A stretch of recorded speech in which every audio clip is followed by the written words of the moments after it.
Welcome to Chasing Pars, the podcast where fairways meet fresh takes, whether you're grinding for birdies or just trying to avoid double bogeys.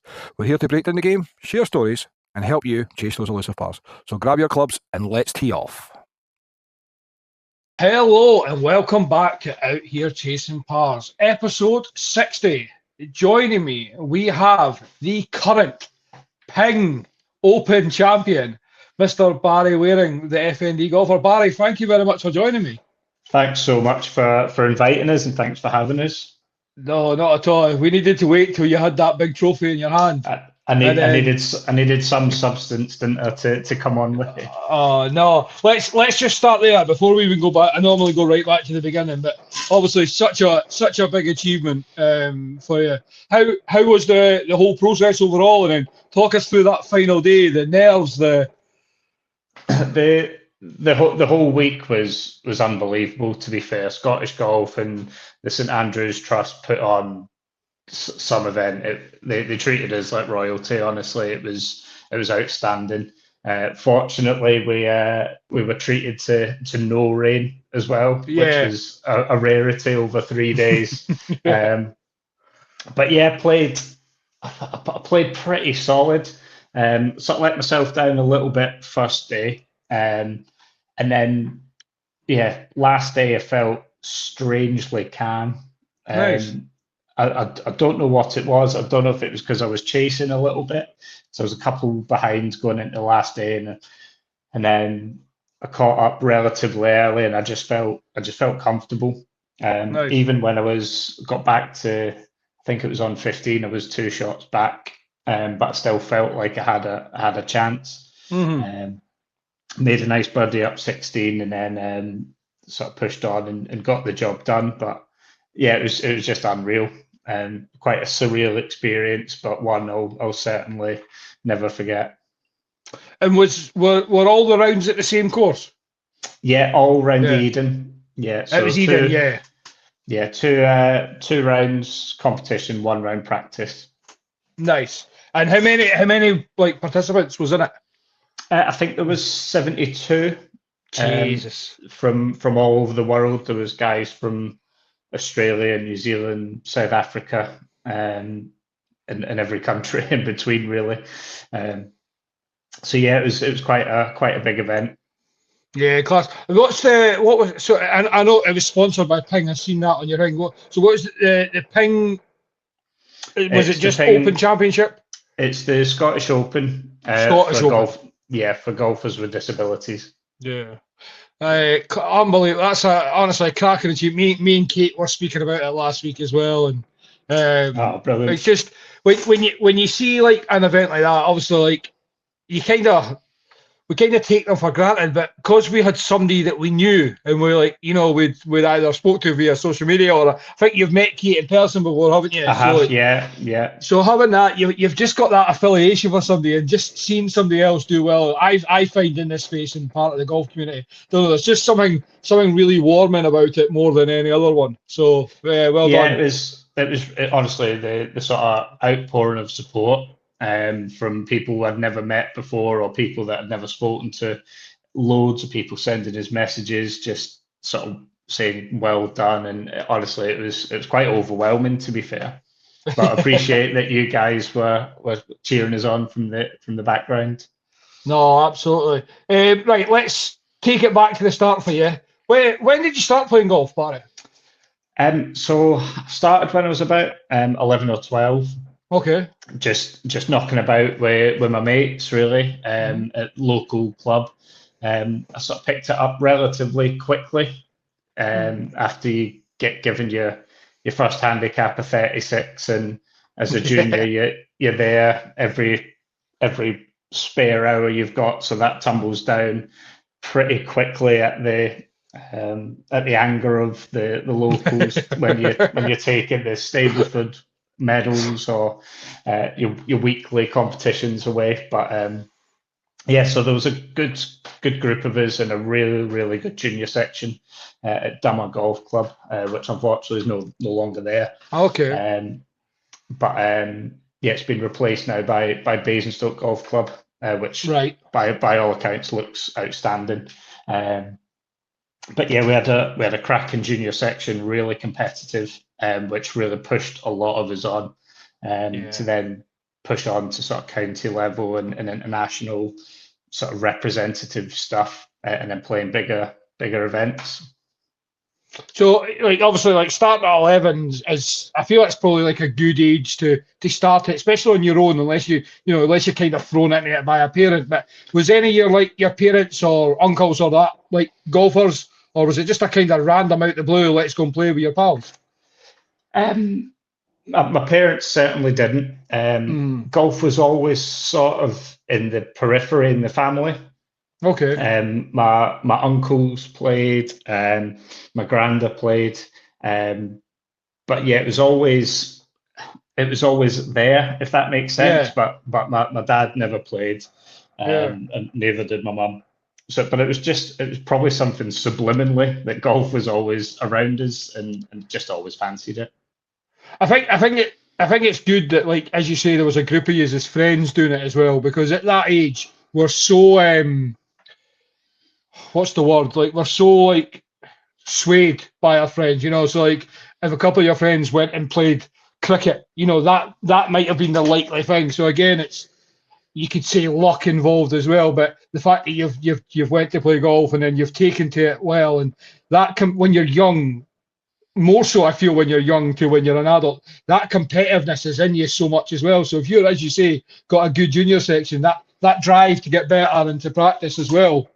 It really is, and if you've got that, which I think I have, I'm extremely competitive. Even just going and practicing becomes a competition. Yeah, If there's three or four of you chipping around on the putting green, or it's like, yeah. right, who's the first who can hold this monster 50-footer, and you're always practicing, or you go out in a four ball with your mates, and yes, it's a good laugh, but then you find like an awful shot from behind the trees, so, right, who can hook it round it, or you Yeah. try and get imaginative. But and in doing that, you're learning all the sort of components of the game that you need to score. Completely agree. And I mean, I took up golf as an adult, basically 37 when I started playing golf. So it's a little bit different, but I've still got that now. Like, I could be having a bounce game just with a couple of pals, but in my head, everything's a competition.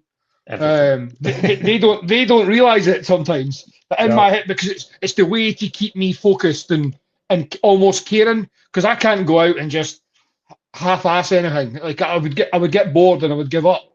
Yeah, Um, I'm the same. I need a goal, and I mhm. need something to really drive us on. And I do enjoy practicing, but I need to practice with a purpose. Yeah. And I think that's by being competitive with myself, or competitive with people around me. Um, so yeah, competition is massive, whether it be on a crazy golf course with my kids, or anything. I'm Uh, awful, but yeah. no, not awful at all. Like, I'm the same. And the thing is, if your kids get into something, you want them to earn it as well. You know what I mean? Definitely. You want, because then it gives them that. Uh, Practice now for you. Like, how much are you practicing to playing? Like, what's your balance? As you say, you've got kids in that, so like trying to be dad at the same time is not easy. Yeah, yeah. Juggling the well, finding the balance is tough. But yeah, I try and practice at least a good a solid once a week. Hmm. Um, Especially with my condition now. It's not about over practicing. It's about making, even if I get 20 minutes, making that 20 minutes really worthwhile, and Yeah. doing something like really impactful, or working on the right thing that I need to work on, or even course specific things. So if I know I've got a competition next week in on a links course, I'm going to be doing shot shape, or how keeping the ball high, low, and Yep. so just really specific. So like the condition dictates that, really, that I can't go and do 5 hours of practice, which I'd love to, but not only my condition, but obviously you've got to juggle work, you've got to juggle family, and everything, and find that balance. I mean, let's come to that just now. Just obviously, you're saying the conditions. So we had Laura on in the past, and Laura was probably the first person. Well, no, not probably. She is the first person, bar yourself, I knew who had FND, and obviously I was friends with her husband before I met Laura, and he'd always told me about it, and then getting into the conversation with her. But when did you first find out that you had FND, Barry? So I heard your story, heard your podcast with Laura, and it was absolutely brilliant. And the sort of awareness stuff side of it, half of it I didn't even know, to be fair. Which I think is quite well. Everyone I've spoken to with FND, it's all so different, and that's where it's a bit of a head scratcher. So my story was coming up to 4 years. Okay. So I just randomly I was quite unwell, and then just completely out the blue went for a 20-minute nap, and then when I woke up I was completely paralyzed from the waist down. Jeez. So I thought I'd just potentially slept out a funny angle, and you know, when you like your arm goes dead when you've gone for a sleep. But yeah, the longer it sort of stayed that way, I thought, right, there's something not quite right here, or something a bit more sinister going on. So was taken to hospital by an ambulance, and had quite a number of doctors over the coming weeks scratching their heads at the end of the bed, thinking, what on earth is going on here? So yeah, tested for everything and anything, and they couldn't quite put a finger on it. So they've diagnosed me by sort of ruling out the obvious. So I was diagnosed with functional neurological disorder. Like I say, back in coming up to 4 years in June. Okay. So off the back of that, spent a month in hospital, sort of relearning to walk, and it was very much that Kill Bill moment. So I was just staring at my toes for a couple of weeks, just trying to will them to wiggle. But yeah, it was just really strange, so bizarre. And then since then, I've been in chronic pain ever since. I've got a lot of nerve damage in my legs, my hands, and my neck, and then I've got sort of uncontrolled twitching, which fortunately isn't too bad today. But there's days where it just completely wipes me. So yeah, it's quite a variety. But do you know what? It was a strange time, really strange experience, but it brought me back to golf, which was a bit of a blessing, really. I mean, like, obviously, starting earlier, it must have been that period of time from like getting taken to the hospital for you and the family, like, just terrifying. Obviously, it's the not known. When you were diagnosed, obviously I had this with Laura as well. Had you heard of FND prior to this? Because again, as I say, it was new to me. No, never heard of it before. Everyone in the hospital was saying it's like the most common thing you've never heard of. And I was like, well, that doesn't help us out at all. No. But yeah, like since then, yeah, at that point, yeah, well, it was frightening. It was worrying. Again, as you say, it was just the not knowing. Yeah. The unknown of anything. Like, is this going to come back? It's all, is this me done? So yeah, it was a really challenging time, but then good family around me, good people around me, and that helps hugely. And I know everyone's not in that position, but for me, it was that was priceless. Yeah, that's that. I think with anything, as you say, that's half the battle. You know, if you've got good family, good friends, that's just that support. Again, pardon me if I ask anything that's obvious or stupid, right? But forgetting the golf, coming back to golf, I'll touch on that in a second. But like your day-to-day life, obviously, you mentioned the pain and the nerve damage, and obviously the twitching. like the physicalness aside, because I can only imagine. Well, I can't begin to imagine obviously that side of things, but I'm guessing it's fairly like mentally draining as well because you're trying to, like, whether you're trying to like relax enough to control a twitch or just the pain and just try to get through your day to day life. Like, it must be such a struggle for yourself as well, just to get. And I'm trying not to be negative, but I think No, more no, to put it. I'm trying to be negative, but put on the positive side and how far you've come in and what you're achieving is what I'm saying. yeah. Even up to now, it is still exhausting. Living with pain day to day is that in itself is exhausting. And then having to, especially, I'm still not overly comfortable with the way I walk and the way I Yeah, move, and I really suppress my tics, especially as much as I can in my face. But it feels like inside me, it feels like someone shaking up a Coke can, and right. the pressure just builds up and builds up. That adds to the pain, and then when they come, they're just like might as well just write off the next hour. Yeah, Um, but yeah, I guess yes, it is really really draining. It's painful, but I think a lot of issues are inward. I don't think yeah, anyone cares like what I walk like, but I hate using my walking stick. yeah, I hate twitching in front of people. People look at me, and in my head, they're thinking, "Oh my God, what's he doing?" yeah, But I know they're just like I'm just getting caught in the corner of their eye. They're not. There's no second thought about what's going on here. But in my yeah. head, it's like they're staring at me. What's going on? So yeah, it's tiring. And yeah, like I said, the hardest bit for me is the pain. Yeah, I Pain's mean, tough. yeah, I mean, it is what you say. As you say, most people probably don't care about the walk or the twit, but it's again, I put it down, and any female listening, and obviously I can't speak on what they're like, but as guys, we're very ego driven no matter what. Like, even if we're not arrogant, we've got that almost that male toughness, that male pride, and those little things can, not that it's little, but you know, those little things can get to us without even thinking. Again, I don't even know how to hang it, but when taking this back to golf for you, when you're still, I've seen Laura just either at the driving range when I've been with her or after a round of golf, and I can see how she is. But you're playing at a very high standard, doing it like.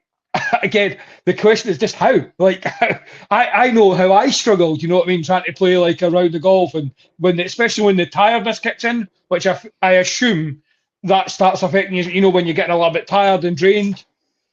How are you managing to do this?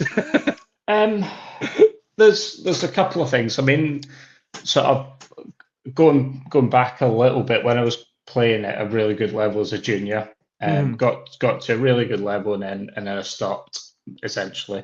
Stopped playing golf for a good probably 15 years. okay. Um, and then just because work and life in the way. Yeah. And then it seemed to be like it drew me back to it. And all I could do when I was sort of relearning was chipping and putting. Yep.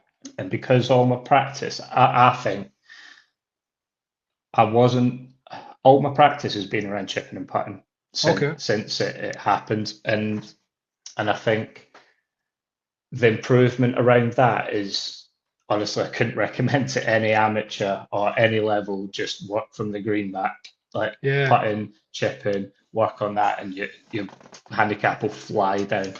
But in regards to sort of like the tiredness, for me, like when I'm absolutely knackered, the thing that I've been working on so much is pre-shot routine. Okay. Um, So yeah, so it's almost like I don't have to think about anything. The more I think about it, then the more my body says no. Ah. If I'm so the way FND is, it's an issue with sending signals or sending or receiving signals from the brain. They say it's like the hardware and the software in the brain not quite connecting. Yeah. So the way I think that it's massively helped me is pre-shot routine, and I can't stress that highly enough. It's not being able to think too much, because when I'm thinking, it's exhausting, and the reducing the amount of time. So have my yardages set out, figure out a way of getting the yardages, and then when I'm on the course, I'm not having to think, I'm not having to do as much. Yeah, it's some days my body just goes, no, you're not having it. Yeah. And it's just it's a bit of a lottery, if it works or not at times. But I mean, that's not unique in disabled sport, Yeah. at all. Everyone's in the same boat, really, and we all deal with it in different ways. We all have different strengths, but I think the difference between me playing now than when I was at a relatively high level as a junior, I think my mentality is off, like completely polar. Yeah. I don't care if I've hit a bad shot. I'm just happy to be out there, and it's Yeah, like that makes complete sense. Like, I mean, let's be honest, hitting a badge, and I always go back. I say this to a lot of like golfers I play with when they get annoyed at hitting a bad shot. I watched a Peter Finch video with Patrick Harrington one time, and Pete Finch basically shouted at himself for hitting a bad shot, and Patrick Harrington basically turned around and gave him a row on the course. Was I've like watched basically, that video. It's yeah. brilliant. Yeah. He's like, "Do you think you're better than me?" He's like, "Of course not." He's like, "Well, I hit bad shots, so why would you not?" And even for yourself, like forgetting the whole everybody hits bad shots, but you've been through much worse. As you say, you're now managing to play golf. Whereas, heaven forbid, anything worse happen, you can, like, you might not have got your feeling back in your legs back in, when it happened. So, like, the worst that happens to you on a Wednesday afternoon playing golf is you hit a bad tee shot. Oh well. Exactly. And you know what? Like, golf's my therapy, and the way that, and competing is a way for me to.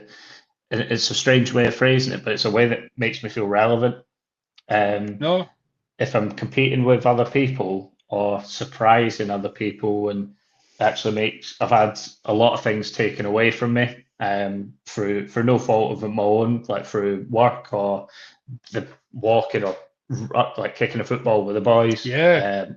Like, those things have been taken away.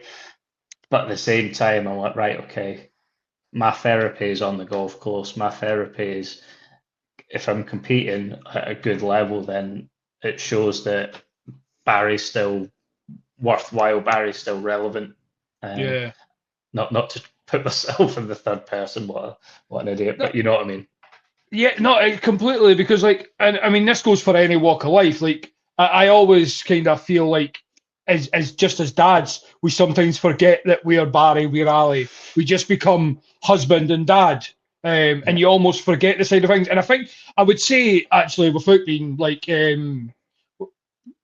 what's the word? Without being sexist, I feel mums are very guilty for this. They almost forget that they're Claire, Tracy. They just become mum, and like they almost forget that they are an individual. So with your condition, as well as you say, being dad at the same time, and that it is quite easy to forget that you're still you, and you loved golf, and then you've still got stuff you want to do with your friends. As you say, you stopped able to play football, for example. So yeah, now listen, calling yourself your name in the third person for that example, we can forgive you. I'm going to ask a question. It might be ignorant, but have you had like a bad episode while you've been golfing, like in the middle of How's that, and how do you deal with that in public? Because again, without being in a situation, like it must be like again frustrating and annoying for you. Again, when we talk about the pride thing, for example. Yeah, that, I mean, I've had a few. First couple, I probably didn't handle. Excuse me, I didn't handle that too great. I just ploughed on and probably made it significantly worse. Sorry. But I think the more the more these things happen, the more I need to sort of listen to my body, really. Yeah. When my body's not doing what it should be, my body's screaming at me to rest. I'm still not great at listening to it. But it gives me it gives me a bit of a kick up the arse, really, just to say, look, you need to listen, you need to rest. This isn't happening today. Let's call it quits, and we'll hopefully be back next week. And that's essentially it. But yeah, it was terrible at the beginning. I would just try and plow on, try and swing on one leg essentially. And then I'm just getting myself more and more frustrated. I'm hitting more shots because I'm not doing what I should be doing.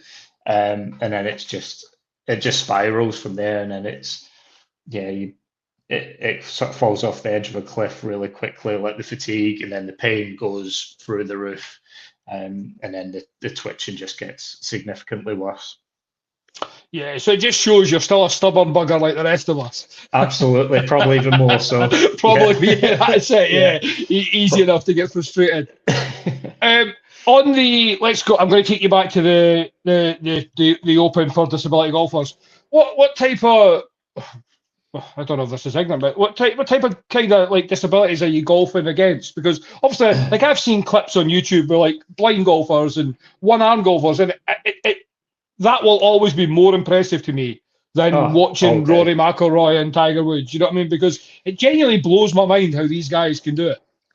Yeah, I mean we've got such a range that are out there now. There's guys that use the para golfers, so completely lost the use of the legs, so they have a what we call a para golfer, which sits them upright, helps them swing. We've got guys with one arm, one leg, no legs, and everything in between. So like, without sort of just trying to name one or pull one out there, but literally every disability that you could possibly imagine, there's a wager quite highly that someone's representing that disability within golf, because it is so, by its definition, like with it being handicapped, golf is such a leveler. Golf is so it should be so welcoming. Unfortunately, it's got quite a way to go. But yeah, the disability sport, not just golf, but all sport is growing rapidly, and with more and more kids in particular getting access to it at a young age, the level of sport is phenomenal. It is absolutely unbelievable. And as you say, when you watch these guys that are like blind golfers, or I know a lad with like really like everything, it's I'm just blown away. And I've still got a bit of that sort of imposter syndrome. Think, well, I'm all right. Do you know what I mean? And you guys are really putting me to shame. But the actual sort of disability world, like the vast majority, are so welcoming, and it's great. Yeah, I think the one thing to highlight, golf has got such a long way to go for welcoming and everybody, and but what I find brilliant about golf, and I've always said this, and I actually feel bad because I've never actually included disability people. I hate saying the word disability as well. It sounds weird coming from me, but like golf is the only sport that we could have a four ball with somebody who has got no legs, as you said, somebody like a 70-year-old woman, an 8-year-old boy, and myself at like 42, and we're all playing the same game. You know, there's there's no adaptions, obviously different tees, etc. But ultimately, we're hitting a golf club, a golf ball into a hole a million of miles away, and we can have the best time doing it, like it's perfectly normal. And I think that's unbelievable.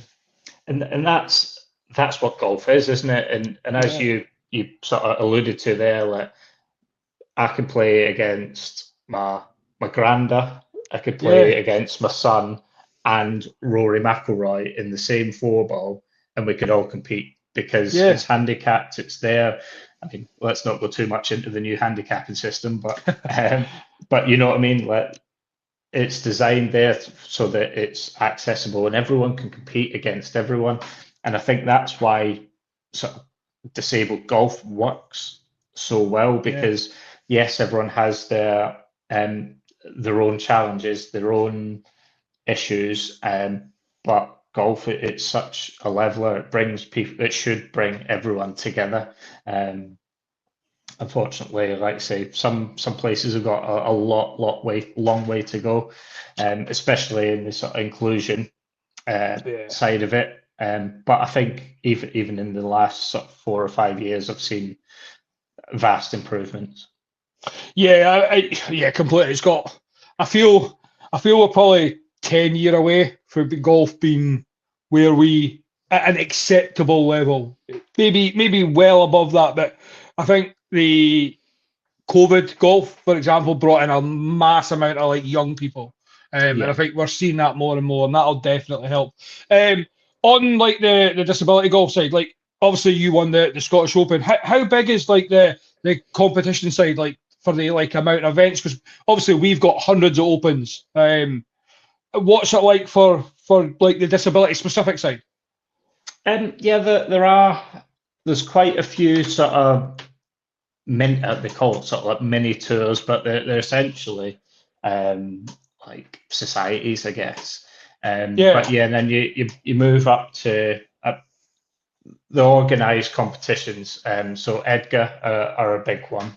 Okay. They're sort of growing, and that's getting significantly better. So the European Disabled Golf Association, which Scottish Golf, their Open was sort of piggybacked onto that tour.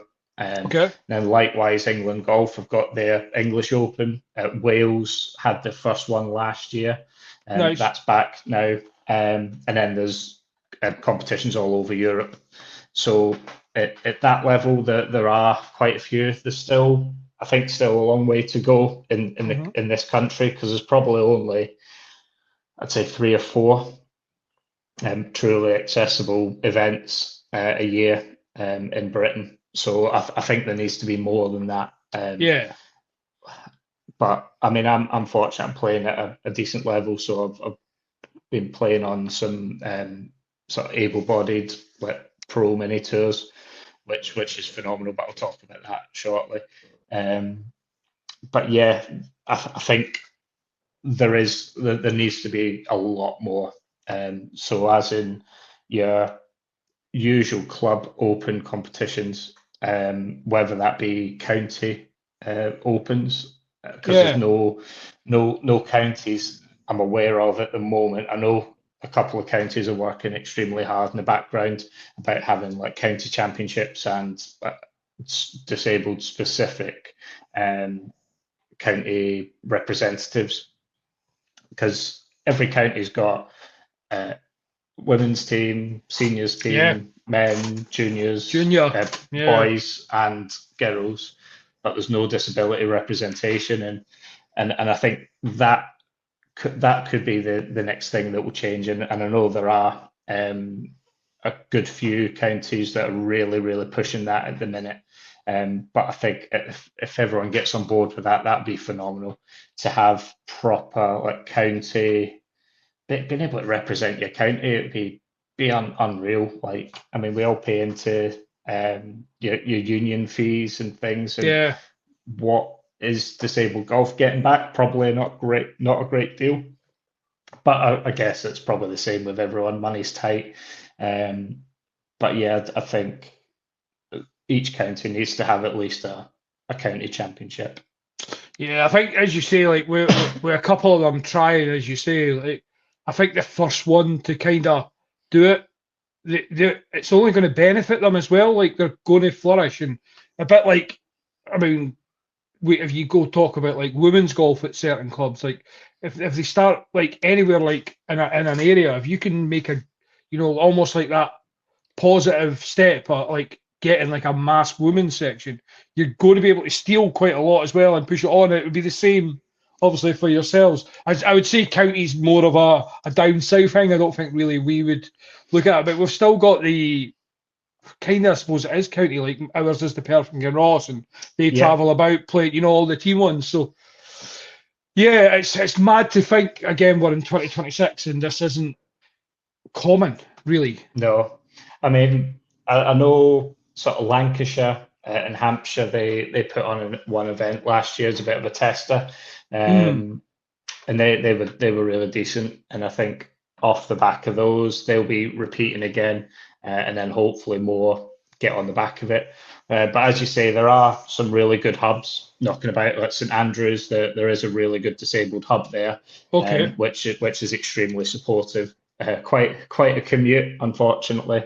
Yeah. And then I think there's another good one at the Shire down in London. Mhm. So again, I think there just needs to be more dotted about the country. But again, that just comes with having the right people involved, having the right volunteers that want to get involved, and it just comes down to funding. Yeah, I think the volunteer bit's massive as well, isn't it? Yeah. If you can get more and more of them added in, it almost just takes the pressure off the powers that be at sometimes, you know, because they're not having to do the work as Fork out, such. yeah. Yeah. So yeah, that's massive. Um, you mentioned like obviously playing in some able-bodied tours as well. What sort of events have we got of that coming up? So I'm hoping to play one next week on the 2020 Pro Tour.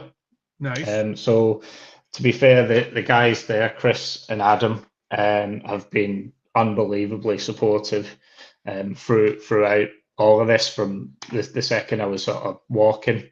I went and had a lesson with Adam just to try and figure out what to do again. Yeah. And then off the back, that was just in a simulator, and that's what introduced me to simulator golf. But yeah, then off the back of that, invited me down to play event when I felt fit enough. And then from there, it's been unreal. So I played a good few events on the 2020 Pro Tour, and just it's weird. I do feel very different on there as a sort of only disabled representative at that point. But at the same point, they don't treat me any different to anyone else, or and I just feel like it's just a great way to showcase what we can do, I guess. Yeah. It's a great way to sort of try and surprise a few people, try and say, actually, I don't just want to be a really good golfer in the disabled world. I want to show that I can be a really good golfer that happens to have a disability. Yeah, that's the best way to put it. In it. That really is. That's the. I think that's the best way to look at it as well. Like, Yeah. yes, you have, as you say, you've got a disability, you've got a condition, but you're just Barry the golfer. Yeah.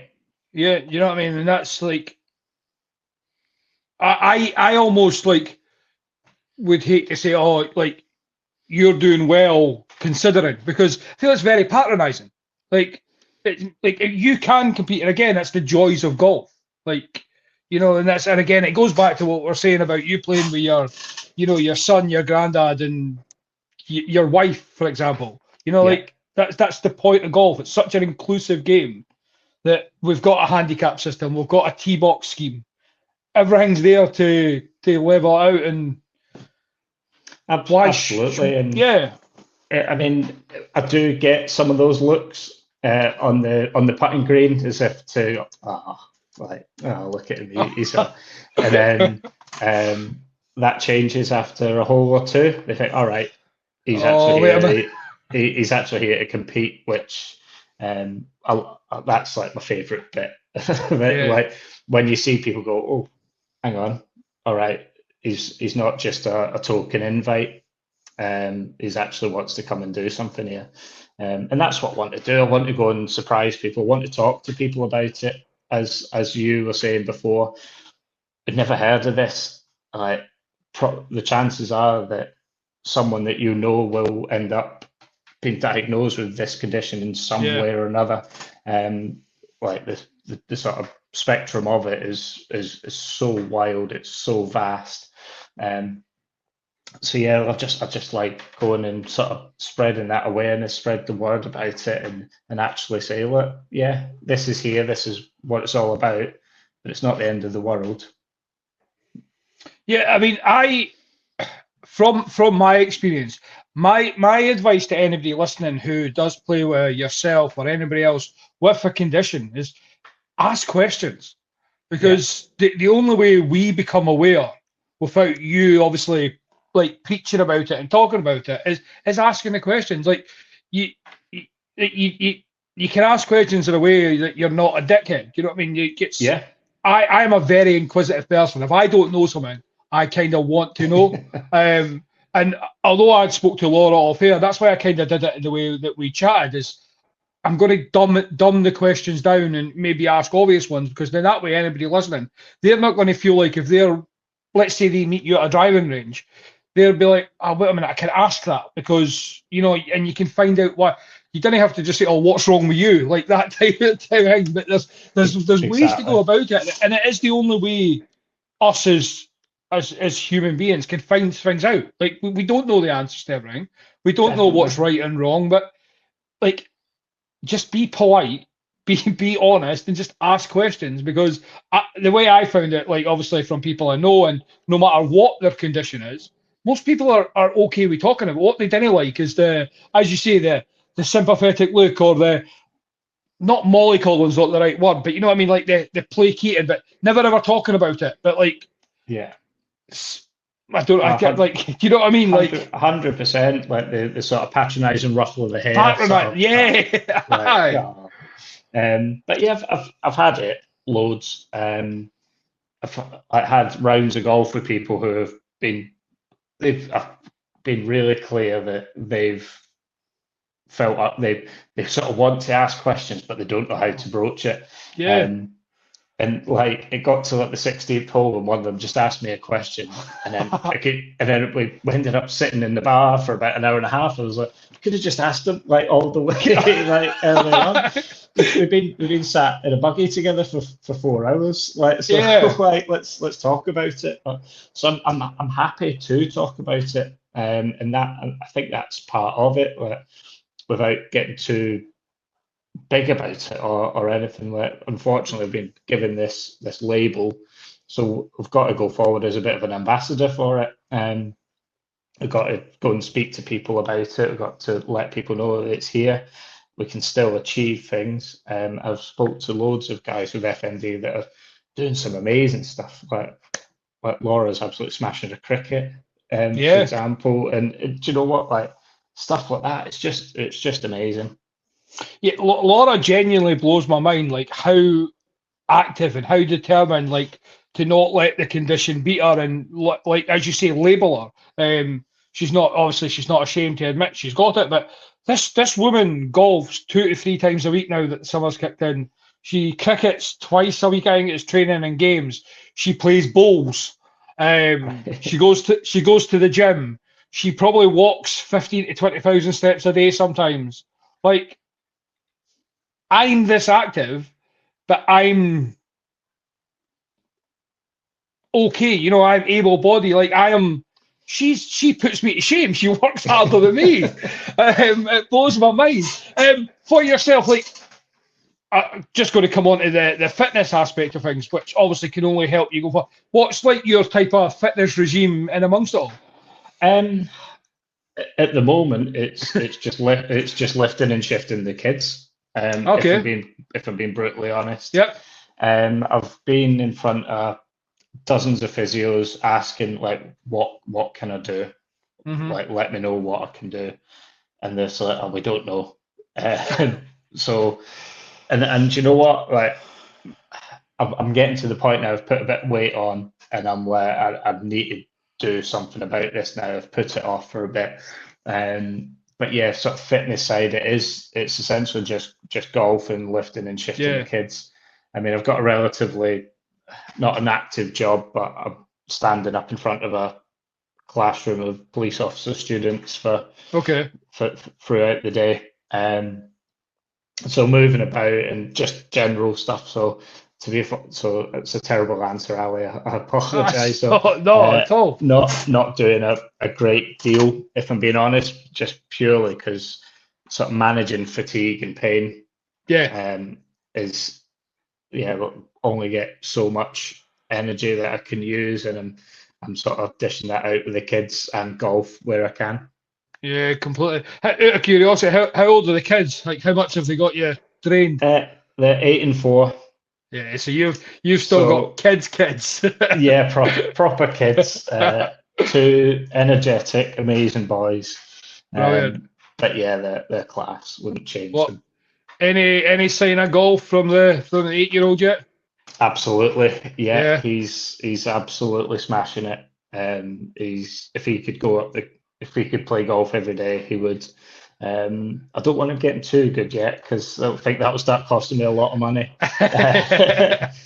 But no, do you know what? It's just brilliant. Not only just to spend time with the boys to go and do something like that. And I mean, with my condition and with them, the sort of development in simulator golf is massive. So I could go and have a couple of games of chipping a golf ball at cars that explode, and then we'll sit there and have a packet of crisps and a can of lemonade together, and it's like the best day ever. And it feels like I'm doing a bit of practice, the kids are doing a bit of practice, and we've done something together. Yeah, do you know what? Like I think that's the best thing about simulator golf, the way it is. Like either parents and kids, or even like if couples don't have kids, you could take, even if your girlfriend or wife doesn't play golf, it's still something you can go and do together because, as you say, there's enough interactive stuff on all these simulators now that you can do something, as you say, that then basically resorts into you getting a little bit of practice, but you're still being dad or partner at the same time and almost keeping everybody happy at the same time. Exactly. I mean, yes, I've probably got the boys into golf for selfish reasons, but I think it greases the wheels a little bit if I'm going to the golf course, but I'm taking one of the kids with me.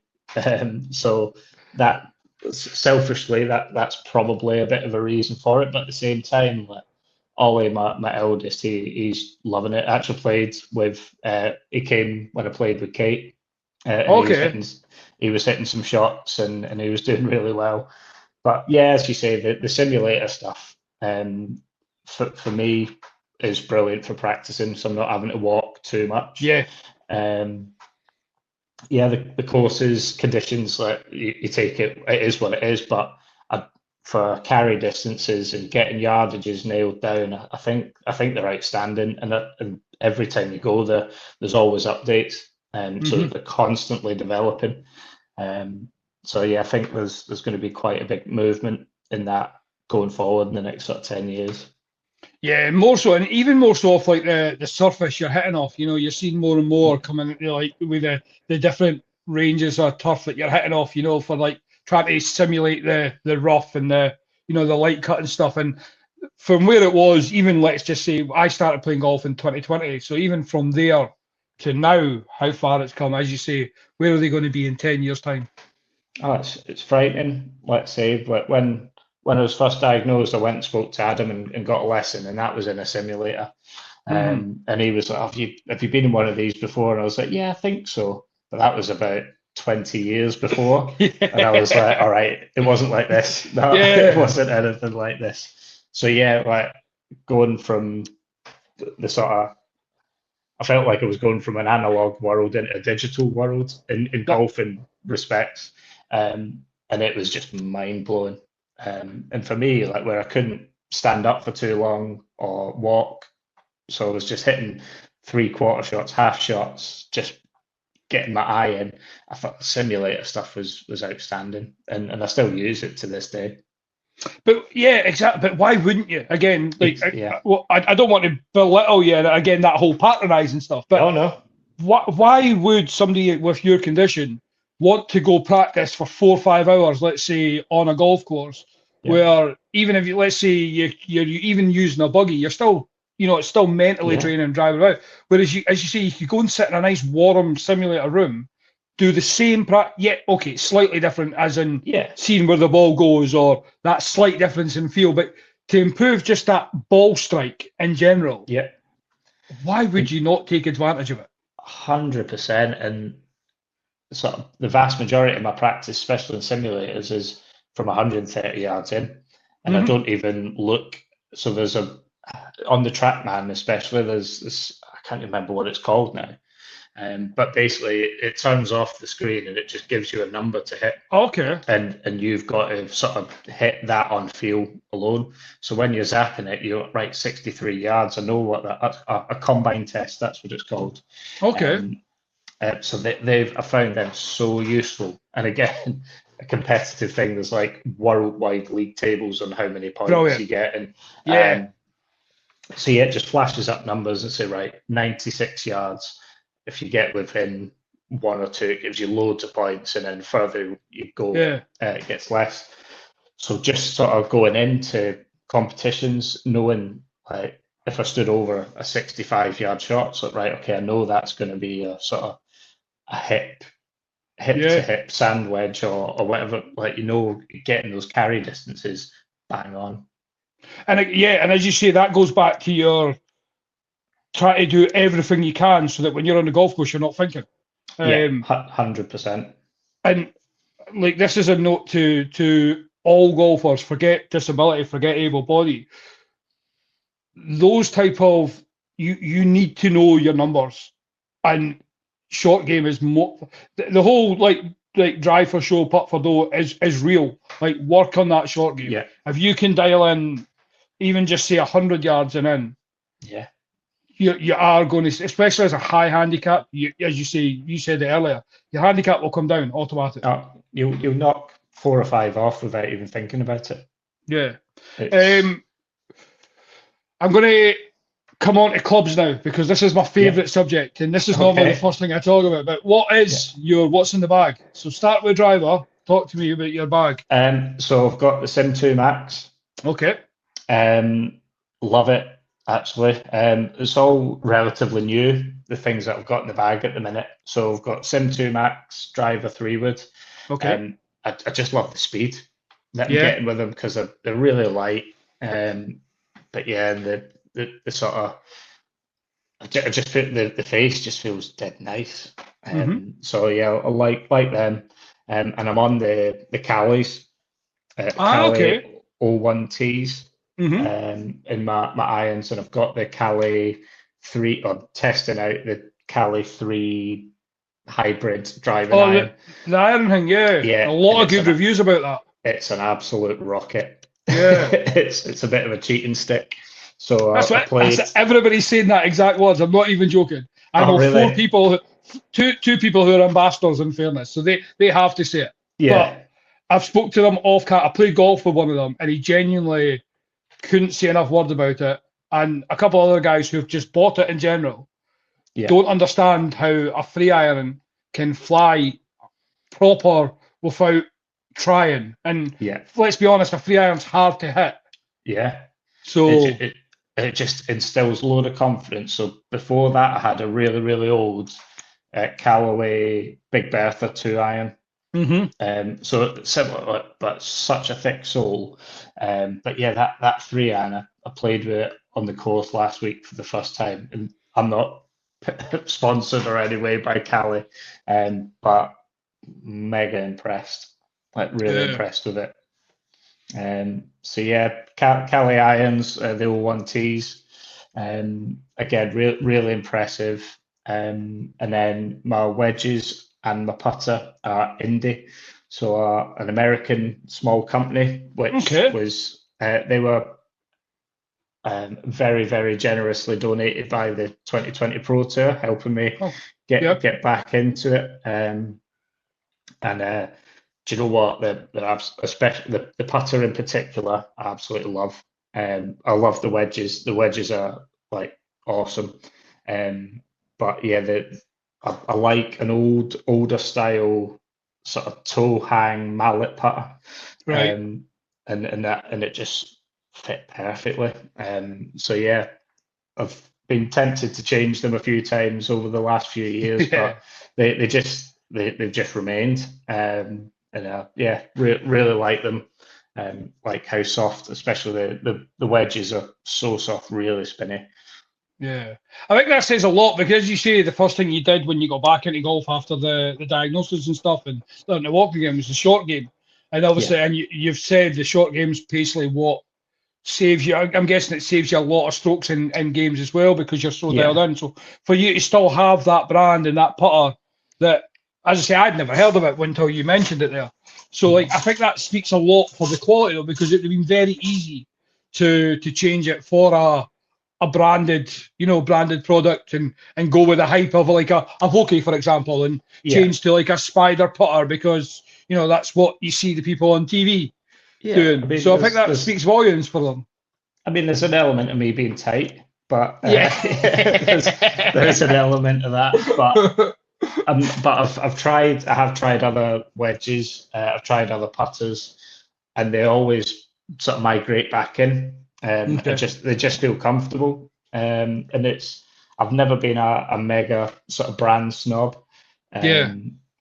I've just sort of gone with what feels right, what actually improves my game, or where I'm getting the most from it. Which is the most important bit. Definitely, and people get bogged down on brand or this or that, whatever works for you. But I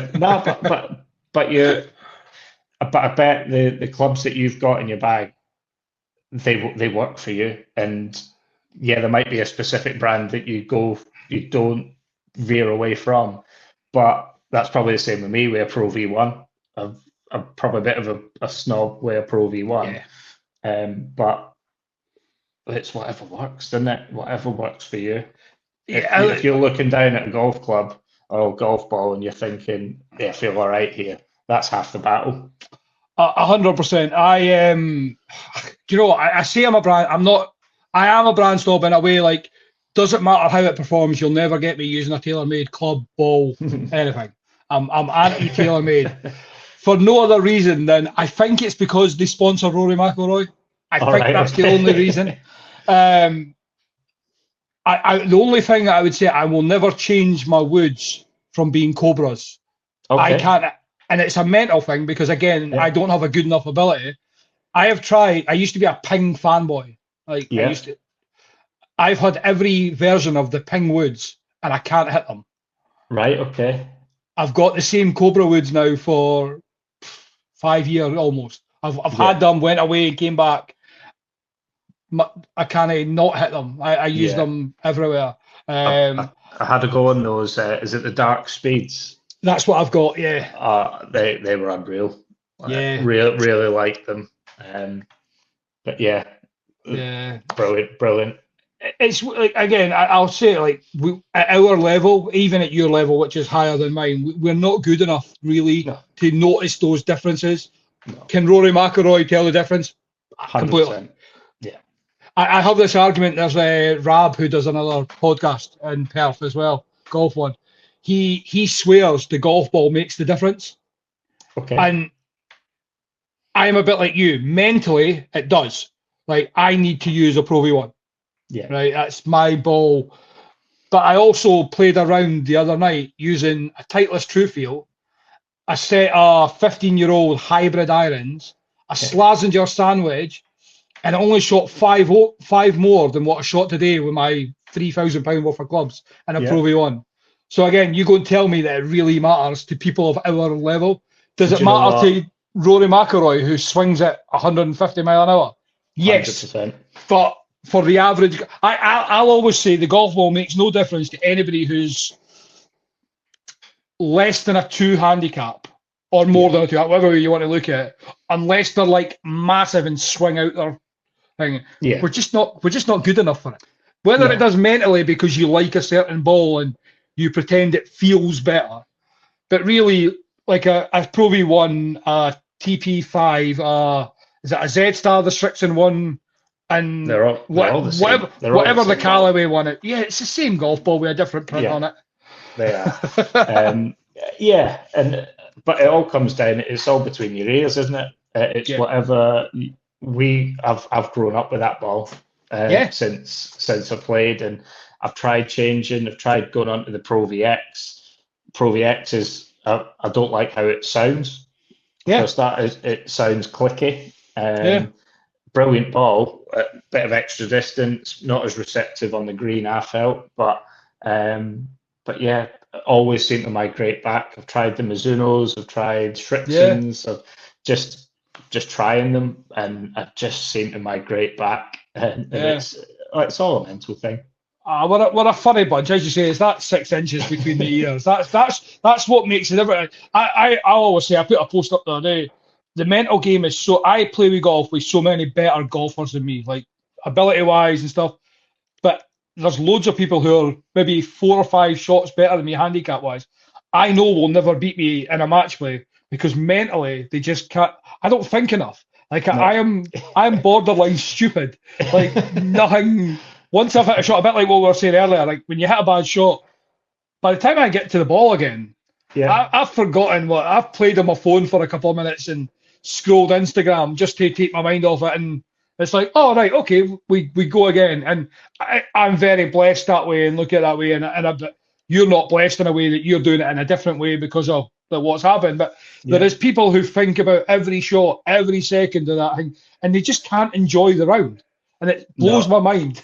No, it's like we're supposed to be out there to have fun, especially at sort of club level golf. We're supposed to be there having fun, and people are snapping clubs over their knees and launching it. It was like, doesn't look like you're having a great deal of fun there. People have fun or release in different ways, but it's supposed to be fun, and just make your next one the best one. 100%. If you had to swap one club in your bag tomorrow, what would it be? And you weren't allowed to use it ever again. You had to change it completely. Probably my 3-wood. Okay. A bit of a crisis of confidence with my 3-wood. Right. So not just because you're an advocate, I'd probably go potentially that dark speed 3-wood. But yeah, my 3-wood, I just need to spend a bit more time with it, shall we say? I don't give it enough attention. I think that is more common. I played the golf with a guy today, and he was very much the same. He's 3 and he's 7-wood.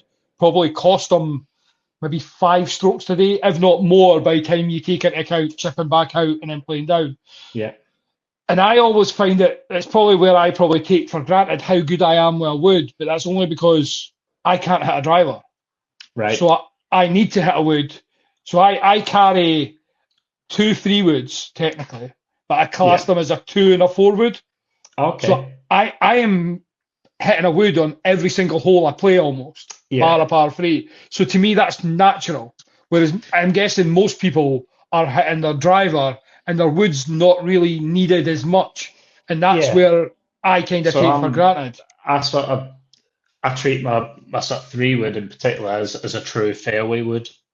So I'm more of a driving iron person. If I'm reverting away from my driver, I'm going either 2-iron or this new stock 3-wood. 3-iron. So if I'm not needing driver, I've got that 2-iron or whatever that new Cali 3-iron is now. That's my sort of 220 yard go to. Right. So that's my 220 yard fairway finder. I'm happy with that, and then I feel like I don't need to risk as much going to 245.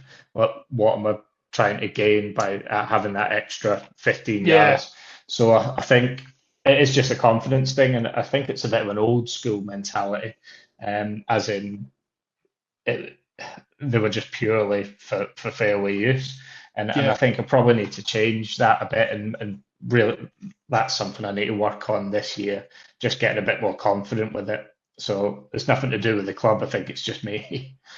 No, I think you're right though. I think a lot of people think the same though, and I think that's the way golf is. And I think, as I say, it's only second nature to me because it's so commonly used. And I was getting a lecture on one of my videos I just posted on YouTube actually about not teeing up on the tee box.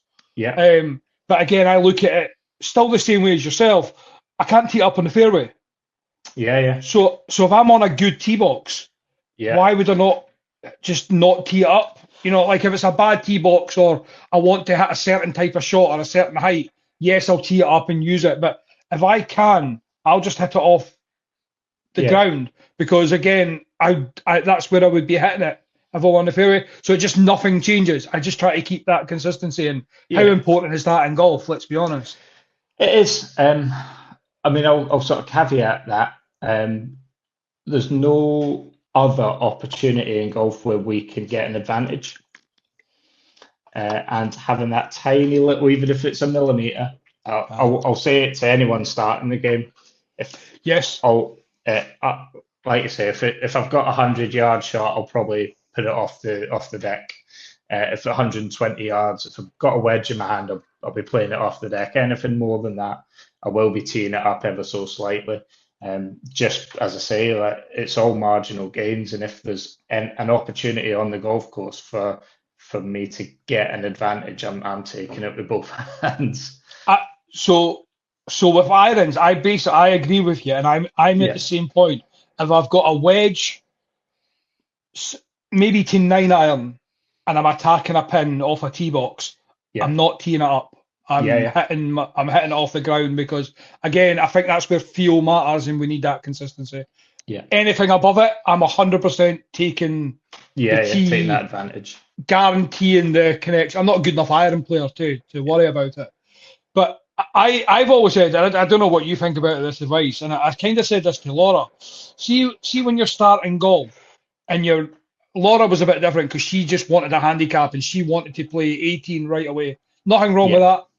I said it was too soon for her. I'm like, just wait till nicer weather and like worry about it. Anybody starting golf and you're just out having a laugh, until you can hit the ball better, use a tee in the fairway. If it just means you getting round and enjoying a game of golf, tee it up until you get to the point you can then use like the tiny little tee, as you say, and bring your way down. Why not take advantage of it till you can enjoy it? 100% with you. I mean, there's no point if a brand new person to the game, just go and enjoy it. Tee it up, do what you have to do, place it in the bunker. If you've got a minging, place it. Do what you need to do, because you want to be coming back again. You want to be leaving with a positive experience. Yes, as you progress, you'll use that tee less. You'll use your pick and place less. But initially, just go and have fun. Just go and play. Just go and have like the best. And there's no better feeling than hitting that amazing shot. Is the one shot, isn't it? One shot that's what makes us come back every time. So I'm with you all the way on that. If people are playing for fun, do what you want. If it's for fun, there's no card in. As you say, like the ball goes in the water, didn't even count it as a drop shot. Just who cares? Exactly. If it's, I'm not. I mean, I think everybody should just play bunker shots, because I think it's such a good skill to have. It is. I always joke it's probably my best attribute, getting out of bunkers. Take what you want about my golf ability, but like if you're in a bunker and you're just having a game and you didn't like playing it, just take it out, take it out, break the bunker, and then play normal. Like you didn't want to get yourself annoyed and frustrated if you're just out for a bounce game. And if you're out trying to have a bit of fun when you're first starting out and you're leaving 5, 6, 7 shots in the bunker, who's benefiting there? Have 1 or 2 tries. If not, take it out. And we'll crack on. That's another one. I'd say I have a couple of goes if you want, because as you say, getting good out of bunkers or getting good out of certain situations, it's worth getting good at. But as you say, if you're new and you'd never plan on being competitive, even as you say, as a new person. Now, if you're even at my level where you're at like 10, 11, 12 and you're trying to get better, you should never ever take a single advantage, no matter if it's a bounce game or not. I think you try to make it competitive as much as you can, to make 100%. It when you go into these competitive rounds and you've got a card in your hand, then you play normal. Again, a guy I played with today, when he's playing games with his friends, they play gimmies all the time. I think gimmies is the most damaging thing to anyone's scorecard, because it's not a true reflection, is it? Even how many people miss 2-foot putts? Quite regular. He missed 4 today inside a 1.5 feet. Right, because he's not had that repetition of holing out 1.5 foot, 2 foot, if you're holing out constantly, you won't even think over 3 footers.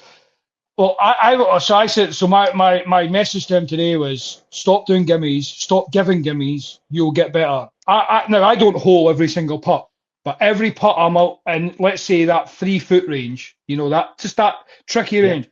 I walk up to it expecting to hole it. I'm super confident that sometimes I don't even mark and line up a ball. I just kind of walk up and tap it in.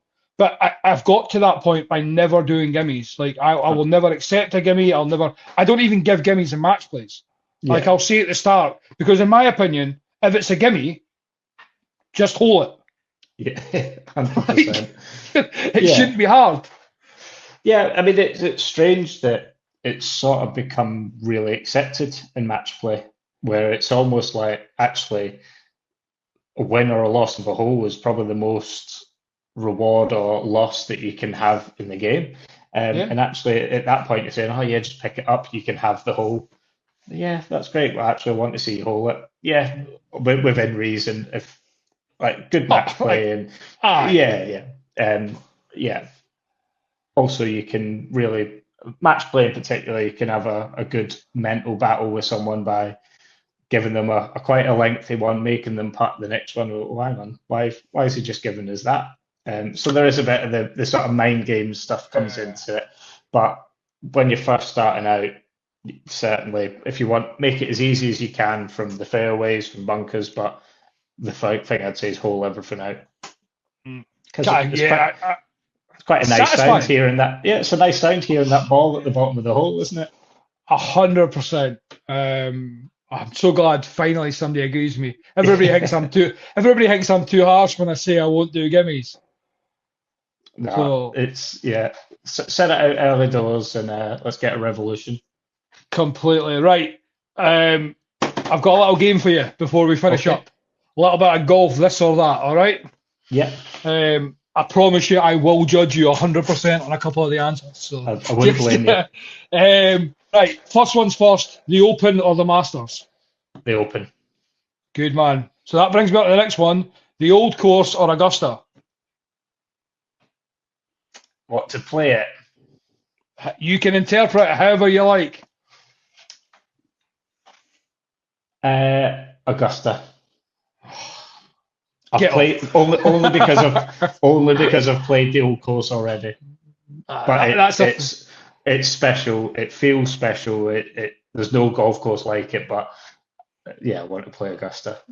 If I ever got a competition to play there, I'll give you my invite because I've got no intention of ever going near it. Early morning or evening, so sunset or sunrise for a round of golf? Sunset. Sunset. So that's the one question I never have an issue. So my favourite time to play golf is in the morning, but my favourite round of golf is in the evening with your pals or, and it's just quiet and you hear the long shadows and that sort of golden hour. It's just class. Yeah, 100%. Coffee and a bacon roll before the round or pint and a club sandwich after the round? Both. Quite right. Match play or stroke play? Match play. Good man. Traditional scorecard or mobile app for your scoring? Pencil and paper, traditional scorecard all day. See, that's a golfer at heart. I think this is where you see the difference with the COVID golfers and the traditional golf. I hate having a card in my hand. Absolutely hate it. You can't pin a good app on the wall after a good round. No, I know, but I can screenshot it and I can send it to every single one of my pals. That is very true. That is true. I need to get with the times. No. There's something that I respect about the traditional golfer who's still open-minded about the way the new ones are. There's some traditional golfers that are so stuck in the past that I can't deal with. And on that, shorts or trousers? Personally, trousers, just because my sort of the muscle wastage in my leg. But on a day like today, it should be shorts all day. But I'd go trousers, especially in competition. Yeah. Hoodies on the golf course, yes or no? No. Traditionalist in you coming round. However, I do have a few hoodies that I wear on the golf course, so that is mega hypocritical. But I don't think I'd wear a hoodie in a competition. Yeah, fair. I don't play in cold enough weather to worry about a hoodie, but I actually don't like anything long sleeved. I feel very restrictive. Now I know I'm not, but just mentally, again, that mental aspect.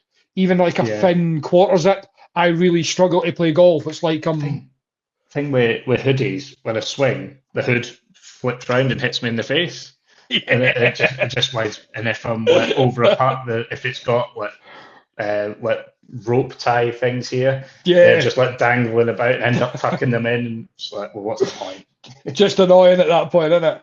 Yeah. A competitive round or a round with your friends? Competitive round. Yeah, there's just something nice about it. It's like Yeah. for me, like I'm too old and too fat to play football and competitive football anymore. This is my ego-driven competitive now. You know, this is where I get my satisfaction or heartbreak at the end of the week. Yeah. Um, Chipping in or like sinking a nice long slippery putt. Ooh, It's a tough one, this one. proper long slippery putt. So that's mine until I chip in, then I tell you it's the Yeah. best feeling ever. But I think when you watch a putt, because you can see it going the whole way, you know, and you start like you almost start falling in, or you You move do. your head trying to control it. There's just I don't think there's a better feeling. Yeah, there's dozens of emotions on a really long putt like that, and you hit it off the face. You're like, oh, it's online here. Oh, it's good. And then it veers off, and then it veers back again, and then you're like you're exhausted by the time it drops, or likewise, or 99% of the time when it just When it veers. just misses, yeah. Like last one, and this is my most important one because I find it fascinating, the different answers. Would you rather have 18 pars or 9 birdies, 9 bogeys in that order? So you're 9 under at the turn, level par at the end of the 18. 18 pars all day. I'm boring. I'm miserable. I think that's the perfect round of golf. If you can chuck in a Completely couple agree. of if you can chuck a couple of birdies in there, amazing. But you've played the golf course as it's supposed to have been played. Yes, birdies are amazing, but you've done the right thing there. I completely agree.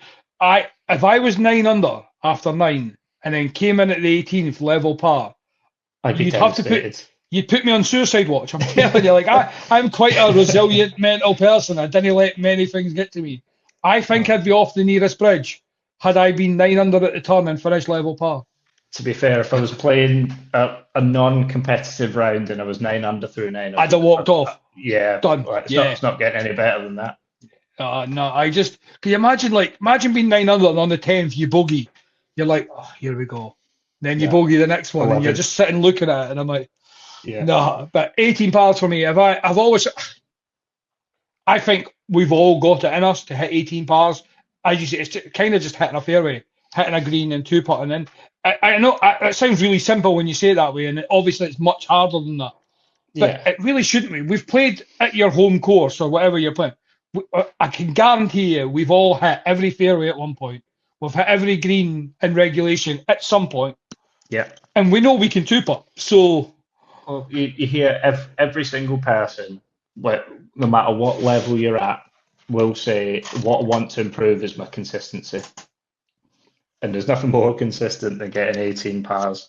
I don't think Nick Faldo would have complained about getting 18 pars to win that major championship. So if it's good enough for them, then then so be it.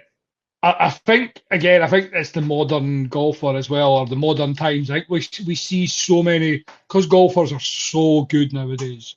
Not that they weren't good before, but we're seeing them hitting it so much further. So Yeah, like the game's so different. Yeah, like we're watching rounds where like they're 20 under over the 4 holes now and 4 rounds. I mean, Sorry. you hear sort of Bryson talk, and he goes into courses thinking it's a par 65. Yeah. This place, and anything worse, he's disappointed. So it's just because they hit it so far and they're leaving such short irons into 480-yard par fours. I mean, they're not human. No. They play a different sport to us. Yeah, it's definitely not the same game as you say. Like they're leaving in what I'm leaving in on like a 311-yard par four. You know, they're doing that on Yeah, 500-yard par fours. exactly. Watching them at JCB last year when I went to see Liv was just mind blowing. You know, it just I don't think it's anything better. So taking my eldest to the Open on the first practice round on the Wednesday, just to go and brilliant. get up close and personal with these guys and show them how it's properly done. And it is. I think if you want to get a young person into golf, I think that's probably one of the best things you can do as well. Great, YouTube golf's been brilliant for that, getting people into it. But if you can get them up close to these people, I don't know what you were like yourself, but as a youngster, but like any time up here I got close to a footballer, whether it be watching training or going to a game live and seeing it. Yeah, and like it still happens now. It's just a different world, isn't it? And it really is. Yeah. It's a different. They play a different sport to us. Although it's the same dynamics, it's the same goal. They play a different sport to us. They're just unreal. So good. Well, Barry, thank you very much for joining me. Do you want to let everybody know where they can find you, and then obviously what events that you've got coming up that they can keep an eye out for you? Yeah, so I'm on Instagram, not too often, but I'll try and put on as much as I can. fndgolfer, or just search Barry Waearing. Playing, let's say, some 2020 Pro Tour events. I've got the Gratitude Games coming up next month, which is for emergency service personnel, so police, fire, ambulance, NHS, anyone in emergency services. That's in aid of a mental health charity. So that will be phenomenal. Really looking forward to that. Welsh Open at the end of the year, and try and chuck in a few more events between now and then.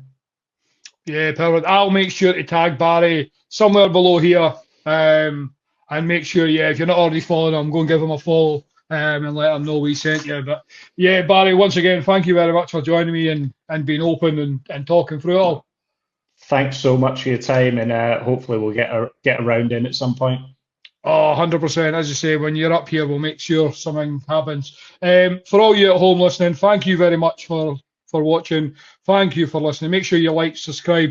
Please check out my recent videos about the Prostate Cancer UK Golf Day. Again, I'll pop the link down in the bio to enter the raffle if you're interested. Some great prizes. But until next week, we'll see you soon.